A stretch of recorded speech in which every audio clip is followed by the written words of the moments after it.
Itinuro sa akin ng mundo kung paanong magmahal ng tao, pero hindi niya naituro kung paanong huminto.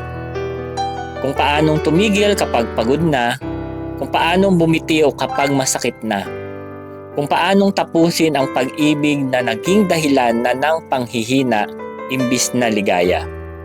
Walang nagsabi, hindi ipinalabas sa mga pelikula o naisulat sa mga librong nabasa o sa mga napakinggang kong kanta. Lagi lang sinasabi na maglaan at tumanggap ng pag-ibig sa iba. Pero walang nagpaalala na maaring magdamot at tumanggi kung hindi na tama. May mali pala sa pagkakakilala ko sa pag-ibig. Madalas pala, ang totoong mukha nito ay makikilala ko sa paghinto. Na ang tunay na pagmamahal ay wala sa ibang tao, kundi nasa sarili ko.